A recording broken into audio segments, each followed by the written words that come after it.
The first 26 graves in the Virginia cemetery were occupied by murdered men. So everybody said, so everybody believed, and so they will always say and believe. The reason why there was so much slaughtering done was that in a new mining district, the rough element predominates, and a person is not respected until he has killed his band. That was the very expression used. If an unknown individual arrived, they did not inquire if he was capable, honest, industrious, but had he killed his man? If he had not, he gravitated to his natural and proper position, that of man of small consequence. If he had, the cordiality of his reception was graduated according to the number of his dead. It was tedious work struggling up to a position of influence with bloodless hands. But when a man came with blood of half a dozen men on his soul, his worth was recognized at once, and his acquaintance sought. In Nevada, for a time, the lawyer, the editor, the banker, the chief desperado, the chief gambler, and the saloon keeper occupied the same level in society, and it was the highest. The cheapest and easiest way to become an influential man and be looked up to by the community at large was to stand behind a bar, wear a cluster diamond pin, and sell whiskey. I'm not sure but that the saloon keeper kept a shade higher rank than any other member of society. His opinion had weight. It was his privilege to say how the election should go. No great movement could succeed without the countenance and direction of the saloon keepers. It was a high favor when the chief saloon keeper consented to serve in the legislature or the board of aldermen. Youthful ambition hardly aspired so much to the honors of the law or the army and the navy as to the dignity of proprietorship in a saloon. To be a saloon keeper and kill a man was to be illustrious. Hence the reader will not be surprised to learn that more than one man was killed in Nevada under hardly the pretext of provocation. So impatient was the slayer to achieve reputation and throw off the galling sense of being held in indifferent repute by his associates. I knew two youths who tried to kill their man for no other reason, got killed themselves for their pains. There goes the man that killed Bill Adams was higher praise and sweeter sound in the ears of this sort of people than any other speech that admiring lips could utter. The men who murdered Virginia's original 26 cemetery occupants were never punished. Why? Because Alfred the Great, when he invented trial by jury and knew that he had admirably framed it to secure justice in his age of the world, was not aware that in the 19th century the condition of things would be so entirely changed that unless he rose from the grave and altered the jury plan to meet the emergency, it would prove the most ingenious and infallible agency for defeating justice that human wisdom could contrive. For how could he imagine that we simpletons would go on using his jury plan after circumstances had stripped it of its usefulness, any more than he could imagine that we would go on using his candle clock after we had invented chronometers? In his day, news could not travel fast, and hence he could easily find a jury of honest, intelligent men who have not heard of the case they were called to try. But in our day of telegraphs and newspapers, his plan compels us to swear in juries composed of fools and rascals, because the system rigidly excludes honest men and men of brains. I remember one of those sorrowful farces in Virginia, which we call a jury trial. A noted desperado killed Mr. B., a good citizen, in the most wanton and cold-blooded way. Of course, the papers were full of it, and all men capable of reading read about it. And of course, all men not deaf and dumb and idiotic talked about it. A jury list was made out. Mr. B. L., a prominent banker and a valued citizen, was questioned precisely as would he have been questioned in any court in America. Have you heard of this homicide? Yes. Have you held conversations upon the subject? Yes. Have you formed or expressed opinions about it? Yes. Have you read the newspaper accounts of it? Yes. We do not want you. A minister, intelligent, esteemed, and greatly respected. A merchant of high character and known probity. A mining superintendent of intelligence and unblemished reputation. A quartz mill owner of excellent standing, were all questioned in the same way and all set aside. Each said that the public talk and the newspaper reports had not so biased his mind that sworn testimony would overthrow his previously formed opinions and enable him to render a verdict without prejudice and in accordance with the facts. But of course such men could not be trusted with the case. Ignoramuses alone could mete out unsullied justice. When the peremptory challenges were all exhausted, a jury of 12 men was impaneled. A jury swore they had neither heard, read, talked, nor expressed an opinion concerning a murder which the very cattle in the corrals, the Indians in the sagebrush, and the stones in the streets were cognizant of. It was a jury composed of 2 desperadoes, 2 low beer-house politicians, 3 barkeepers, 2 ranchmen who could not read, and 3 dull, stupid human donkeys. It actually came out afterward that one of the latter thought that incest and arson were the same thing. The verdict rendered by this jury was not guilty. What else could one expect? The jury system puts a ban upon intelligence and honesty and a premium upon ignorance, stupidity, and perjury.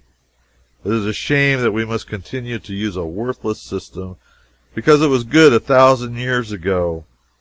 In this age, when a gentleman of high social standing, intelligence, and probity swears that testimony given under oath will outweigh with him street talk and newspaper reports based upon mere hearsay, he is worth 100 jurymen who will swear to their own ignorance and stupidity, and justice would be far safer in his hands than in theirs.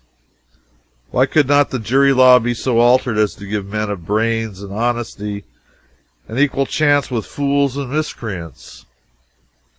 Is it right to show the present favoritism to one class of men and inflict a disability on another in a land whose boast is that all citizens are free and equal?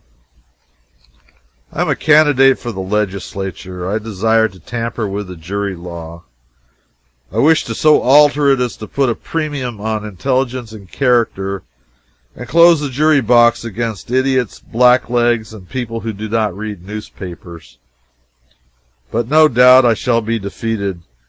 Every effort I make to save the country misfires. My idea when I began this chapter was to say something about desperadoism in the flush times of Nevada. To attempt the portrayal of that era in that land, leave out the blood and carnage, would be like portraying Mormondom and leaving out polygamy. The desperado stalked the streets with a swagger graded according to the number of his homicides, and a nod of recognition from him was sufficient to make a humble admirer happy for the rest of his days. The deference was paid to a desperado of wide reputation, and who kept his private graveyard, as the phrase went, was marked and cheerfully accorded. When he moved along the sidewalk in his excessively long-tailed frock coat, shiny stump-toed boots, and a dainty little slouch hat tipped over left eye, and small fry ruffs made room for his majesty. When he entered the restaurant, the waiters, deserted bankers, and merchants had overwhelmed him with obsequious service. When he shouldered his way to a bar, the shouldered parties wheeled indignantly, recognized him, and apologized. They got a look in return that froze their marrow, and by the time a curled and breastpin barkeeper was beaming over the counter, proud of the established acquaintanceship that permitted such a familiar form of speech as, "How are ye, Billy, old fell? Glad to see you. What'll you take, the old thing?" The old thing meant his customary drink, of course. The best-known names in the territory of Nevada were those belonging to these long-tailed heroes of the revolver. Orators, governors, capitalists, and leaders of the legislature enjoyed a degree of fame, but it seemed local and meager when contrasted with the fame of such men as Sam Brown, Jack Williams, Billy Mulligan, Farmer Pease, Sugarfoot Mike, Pockmarked Jake, Eldorado Johnny, Jack McNabb, Joe McGee, Jack Harris, Six-Fingered Pete, etc., etc. There was a long list of them. They were brave, reckless men and traveled with their lives in their hands. And give them their due, they did their killing principally among themselves and seldom molested peaceable citizens, for they considered it small credit to add to their trophies so cheap a bauble as the death of a man who was not on the shoot, as they phrased it. They killed each other on slight provocation and hoped and expected to get killed themselves, for they held it almost shame to die otherwise than with their boots on, as they expressed it. I remember an instance of a desperado's contempt for such small game as a private citizen's life. I was taking a late supper in a restaurant one night with two reporters and a little printer named Brown, for instance. Any name will do. Presently a stranger with a long-tailed coat on came in and, not noticing Brown's hat, which was lying in a chair, sat down on it. Little Brown sprang up and became abusive in a moment. The stranger smiled, smoothed out the hat, and offered it to Brown with profuse apologies couched in caustic sarcasm, and begged Brown not to destroy him. Brown threw off his coat, challenged the man to fight, abused him, threatened him, impeached his courage, and urged him, even implored him to fight.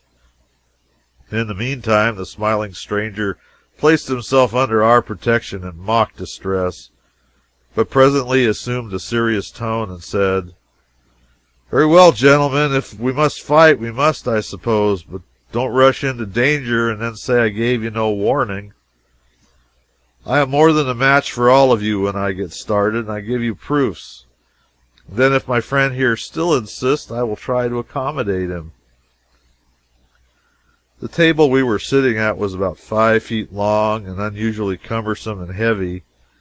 He asked us to put our hands on the dishes and hold them in their places a moment, and one of them was a large oval dish with a portly roast on it. He sat down, tilted up one end of the table, set two of the legs on his knees, took the end of the table between his teeth, took his hands away, and pulled down with his teeth till the table came up to a level position, dishes and all. He said he could lift a keg of nails with his teeth. He picked up a common glass tumbler and bit a semicircle out of it. Then he opened his bosom and showed us his net of knife work and bullet scars, showed us more on his arms and face, and said he believed he had bullets enough in his body to make a pig of lead. He was armed to the teeth. He closed with a remark that he was Mr. Such and Such of Caribou, and a celebrated name whereat we shook in our shoes. I would publish the name but for the suspicion that he might come and carve me. He finally inquired if Brown still thirsted for blood. Brown turned the thing over in his mind a moment and then asked him to supper. With the permission of the reader, I will group together in the next chapter some samples of life in our small mountain village in the old days of desperadoism. I was there at the time. The reader will observe peculiarities in our official society, and he will observe also an instance of how, in new countries, murders breed murders.